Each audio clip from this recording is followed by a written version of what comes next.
So hello everyone, today I am going to discuss SJF, that is shortest job first non-preemptive CPU scheduling algorithm. In this algorithm, the process with the lowest burst time among the list of available processes in the ready queue is going to be scheduled next. That is, we will check the burst time along with the arrival time, the processes that are available at that particular time and which process has the lowest burst time will be allocated with the processor. So let's solve a numerical based on this concept. First we will make a Gantt chart. At process at time interval 0, only P1 is there in the system. So P1 will be allocated with the processor. At time interval 10, the burst time of P1 is 10. So it will be executed for 10 seconds. At time interval 10, P2, P3, P4 and P5, all the processes are there in the ready queue. So we will check the burst time of these four processes to check the lowest burst time. P2 has a lowest burst time. So P2 will be allocated with the processor at time interval 10 for another 1 second because the burst time of P2 is 1. Then again we will check the burst time of rest of the three processes. Then P4 will be allocated with the processor for another 1 second because the burst time of P4 is 1. After that P3 will be allocated with the processor for another 2 seconds as the burst time of P3 is 2. Then P5 will be allocated with the processor for another 5 seconds. So let's calculate the completion time.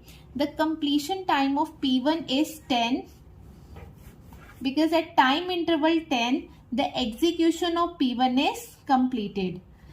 Completion time for P2 is 11.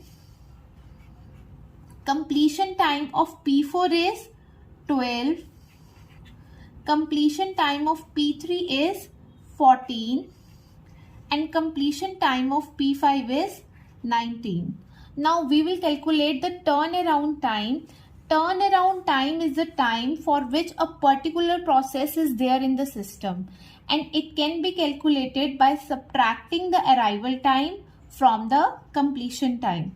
So completion time is here with us and the arrival time is here with us. So we will calculate the turnaround time, which is 10 for P1. 10 minus 0 is 10 for P1. 11 minus 1, again 10 for P2. 14 minus 3, 11 for P3.